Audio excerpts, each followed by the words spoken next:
Rage of the Abyss format has finally settled in, and we are seeing price changes all across the format. Hey guys, Otak here, back with another Market Watch video. So I know I said in the last Market Watch that I didn't really want to be doing these all that often because it's not really my style of video, but I also wasn't too in tune of the market, was another reason I didn't want to do these videos very often. But I'm looking to do these videos at least twice a month, at least for now, maybe more, just to have a steady influx of content coming into the channel. And with Rage of the Abyss coming out, it was a pretty heavy turn for how the format was going, so I think now is a good time to talk about the price changes and where things are currently priced at. But also, Rage of the Abyss has had a couple weeks to settle in now, so we kind of can see how, now that the hype is dying down, where the prices are really going to plateau at for at least the next while. We'll also, of course, be talking about some cards that maybe you should get your hands on, some tech choices that are being used in the current format or talked about, but also even some cards that maybe you should wait on because we have upcoming product. However, before we do jump on into the Market Watch, I real quick want to thank you all for the amazing support you have been showing the channel lately.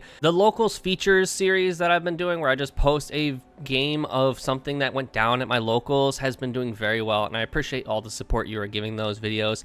I'm actually looking to do a more vlog style video for those, where I instead record the entire locals and then I talk about exactly what went down at the locals, but I also still plan to record entire games and upload an entire game raw footage because you all seem to enjoy those as well. And I have noticed that a great deal of you that watch my videos, about 92% of you, are not currently subscribed to the channel, and if you like competitive Yu-Gi-Oh content or Market Watch content, please feel free to subscribe to the channel, hit the bell button for future notifications, but also leave a like on this video so I can continue to make videos like this one. Alright, so there's no better way to talk about the Rage of the Abyss format Market Watch than starting with the most expensive card and most sought after card in the current format, Mul Charmy Fualos. It is no question whatsoever that this card has heavily changed the format. It has bent the format and how the decks in the current format are played, similar to the way Max C does in the OCG. However, unlike Max C, there are certain decks seeing a lot of play because they can play under Fualos, aka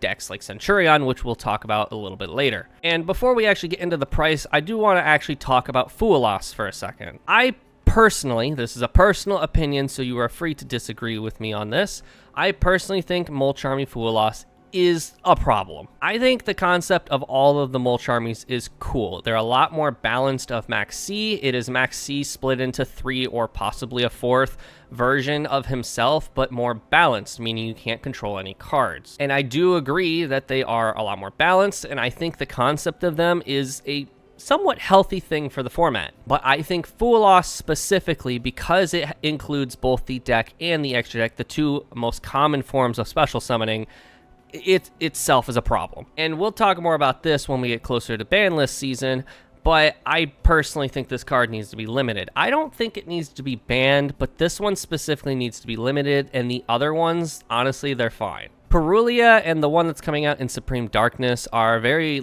specific to countering very specific decks. Not every deck is going to summon from the hand. Not every deck is going to summon from the graveyard or banishment. So those two are fine being at 3. They're good for counterplay with specific decks in certain formats.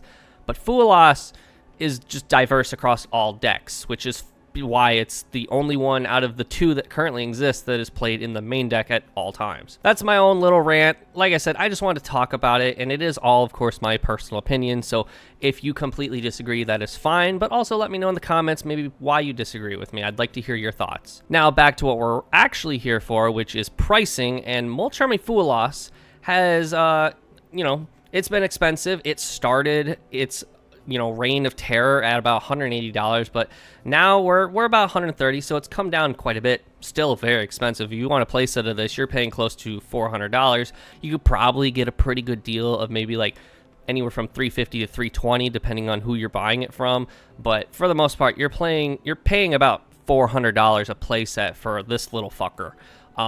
That's a lot of money. That is a lot of money, and thankfully TCG Player seems to have some sellers that have more than one copy, so that's good. You don't have to spread out your purchases across 3 different sellers, wait for those sellers to individually get that shit to you on time. So that's pretty good. I personally don't think this card is worth the cardboard it's printed on. If you are going to a major competitive event or even just a regional, try and just borrow it. Like, find someone who actually spent the money, who had the money to buy this, and just borrow it. I don't think it's worth spending this much money unless you have the expendable income, which at that point, good for you. But I know I'm not buying this card. If I have this card, I pulled it. I've mentioned this already. If I have this card, I pulled it, and I don't have that kind of money on me. So, and I also don't have that good luck. My pack pulls are dog shit, which also, comment below if you want to see me do like pack opening videos on the channel. I tried it in the past. It wasn't very successful, but now I have more eyes on the channel, so maybe that's something y'all will like. So let me know in the comments below, of course. But like I said, I wouldn't recommend picking up Fool Loss unless you absolutely need it. And even then, try and borrow it off of a friend or something. Not even every deck can use this effectively. If you're playing Tempai, then you need this card. No ifs, ands, or buts. But if you're just playing like Snake Eye Fire King, you don't technically need this card. It'll just help. Let's talk about Perulia now, because we're still on the topic of mulch armies. As I mentioned, I think this one is fine. It's counterplay to very specific decks, like, say, Ubel, for example, or Fluandereeze. It's a very specific, like, type of counterplay to certain decks, which I think is perfectly fine. But with the release of Fool Loss, you would have thought this card would have gone down in price because Fool Loss is a lot more valuable. Incorrect. This card has actually gone up in price significantly too. Towards the end of like Infinite Forbidden format, this card was down low for about $45 a copy. Still quite a bit. You're paying about $130, $135 for a place out of it, but like that's what one Fool Loss is equal to, so that's pretty good. But now it's back up to like $60, $65-ish dollars. Again, thankfully there are some sellers that like have multiple copies of this card. So you don't have to buy from like a bajillion different sellers. Gamer's Choice is a good one that I usually try to buy from them personally. But this card is now going to be like $190 to $200 per a playset. And again, that's still less than 2 Fool Losses significantly. But this card, if you could get your hands on it, I honestly would think this is an okay alternative if you don't have Fool Loss. Like, if you have 3 Perulia and you don't have 3 Fool Loss, like, that's fine. This card is going to always end up in your side deck anyways. You are rarely ever main decking this card unless you're playing Tempai specifically, which in that case you're wanting to go second. But like this card's fine. I like Perulia. I think it's a perfectly fine card. And if you have 3 of this, then don't worry about Fool Loss. Like, I mean, if you can afford Fool Loss, get Fool Loss. But if you can't afford it and you have 3 Perulia, that's fine. The last major chase card of ROTA I want to talk about is Dominous Impulse. This card's insane. This card, when it was released, after pre-sales, of course, it originally started like $40, which isn't that bad. But then the YCSs started happening, and now this thing's up to $72 to $75 a copy now. This thing, where everyone realized this card's nuts. None of the current decks in the format that play this card care about this card. Light, Earth, Wind, big whoop. This card has actually been a huge contributor to the fact that Snake Eyes has started cutting Fiendsmith from their decks. One, to make room in the extra deck, because that shit clogs like 3 extra deck slots, but also make room in their main deck. They don't have to run Tract, Luri, Engraver, Lacrima. They don't have to run any of those cards. They just run 3 Dominous Impulse, and sure enough, you have a hand trap that doesn't proc talents. This card is very, very strong. And we're going to see it for a while. So if you're not deck building around this card, you might want to start. This card's crazy, but yeah, about $75 is what you'll be paying. Like I said, it went down after pre-sales because everyone was kind of thinking it was in the same boat as Dominus Surge.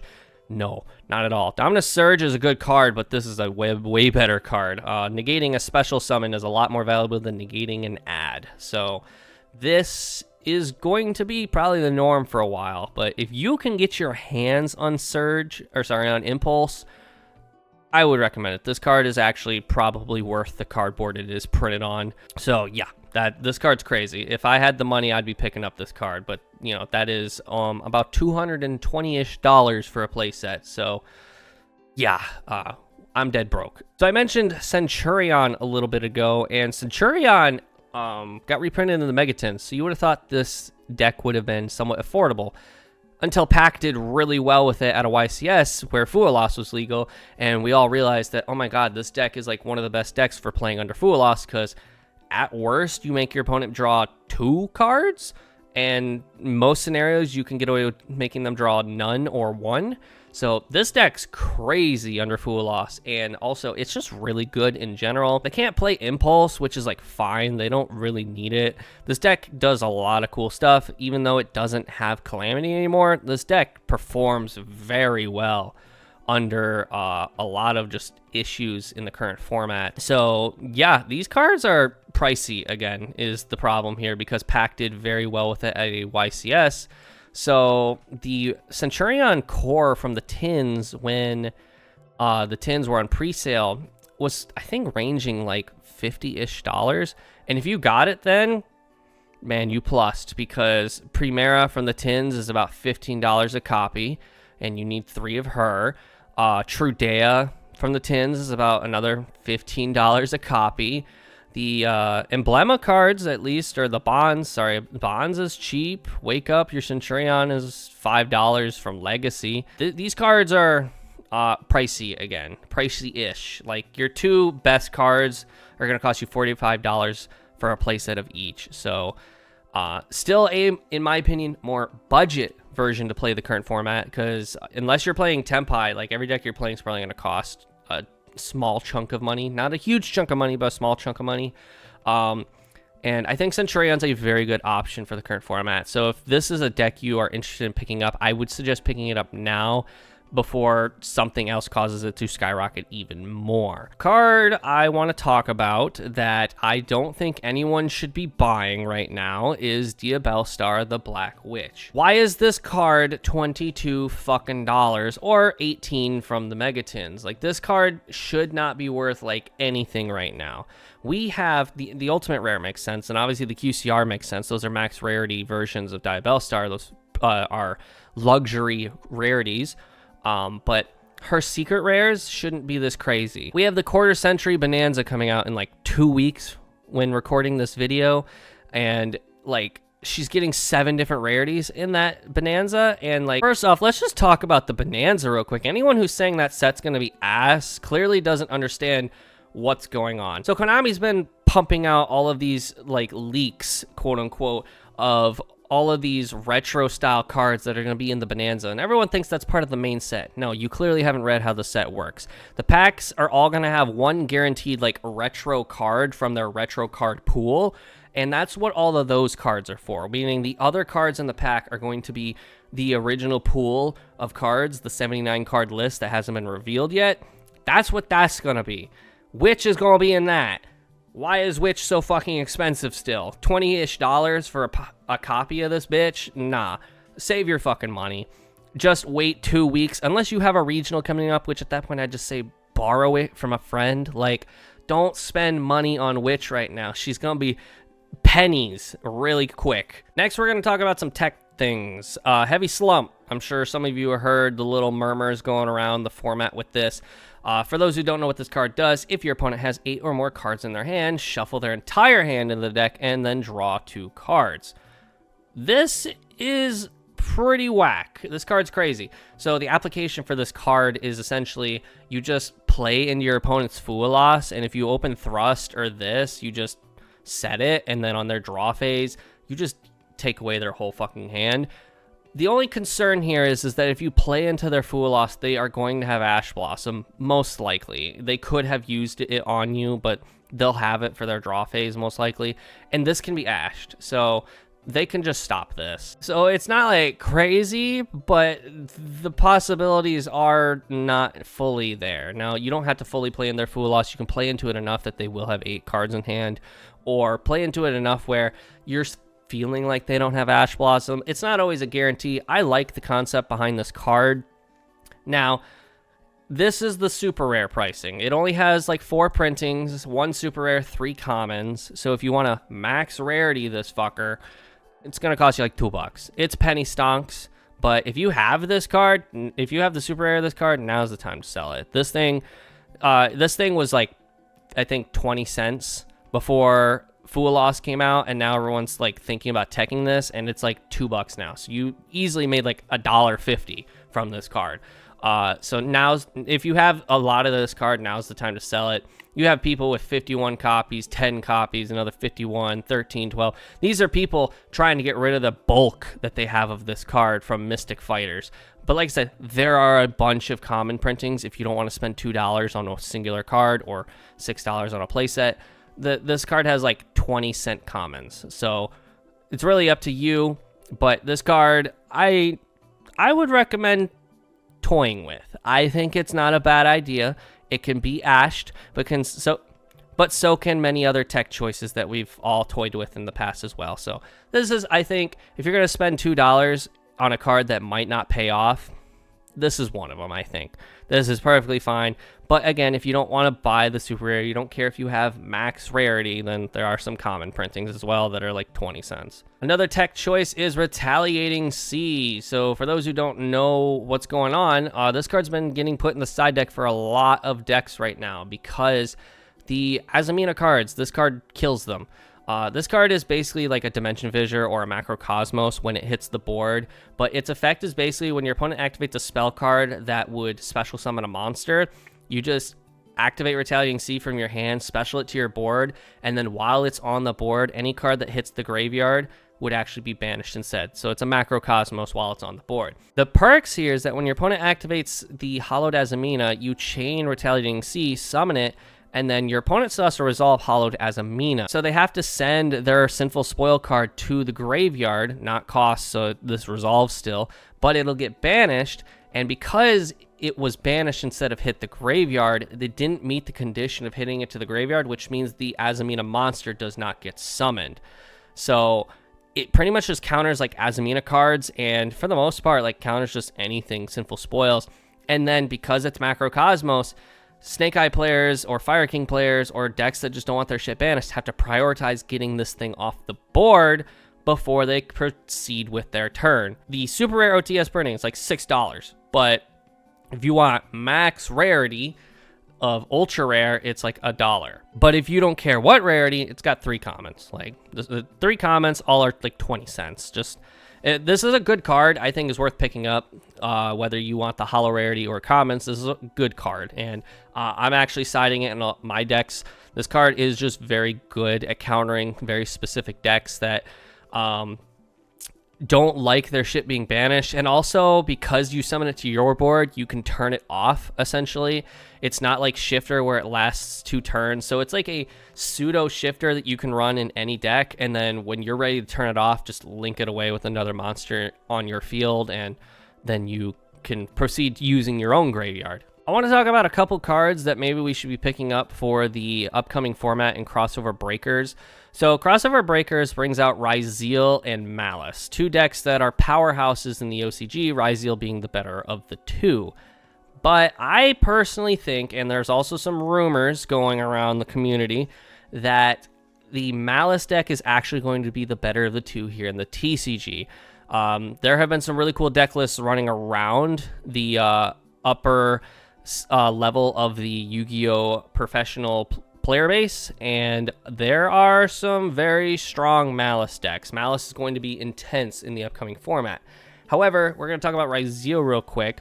And Ryzeal in the OCG is playing a card called Protector of the Sanctuary. This is a card that's already been on my radar because I'm a Chimera player and, you know, we like our Fiend monsters. But what this card does is that it basically, when it's on the field, your opponent can't draw cards while it's on the field. So the reason this is good in Ryzeal is it's a level 4. Ryzeal is a level 4 spam deck that, you know, plays into rank 4s, but they don't need their normal summon. So they just normal summon this if they get hit with Max C or Fool Loss, and then they can proceed with the rest of their turn, and their opponent isn't drawing any cards. Their opponent just wasted cards in their hand. But also, we are seeing this go up in price because Ryzeal is coming out soon, which means Ryzeal players might want to look into getting this. Chimera players have already been like looking at this for a little bit now. Even before Fool Loss and Peruli existed, this was something that was on our radar. There was a weird FTK going around that could utilize this. I didn't do that FTK because I don't think it was that great, but this card went from being pennies to the minimum price of a common being about $1.60 to $2, whereas the rare is $7. Now, here's my thought on this. If you don't need this card, don't absolutely need this card, I'd say wait. This is 100% one of those random cards that gets a super rare in an OTS. 1000%. I think once Ryzeal comes out, the next OTS that comes out after Crossover Breakers, if I was a betting man, I'd say this is a super rare in it. Or at the very least a common, so a more up-to-date common, so that way everyone has one in their bulk. Like, I could 100% see this being put in the next OTS pack. But if you're not willing to wait, I would say get the Ancient Sanctuary common. It's $2, it'll be cheaper. Or just look through your bulk, or ask a friend. You know, Konami really likes to tell you to do that with your older cards, your older retro cards that become popular.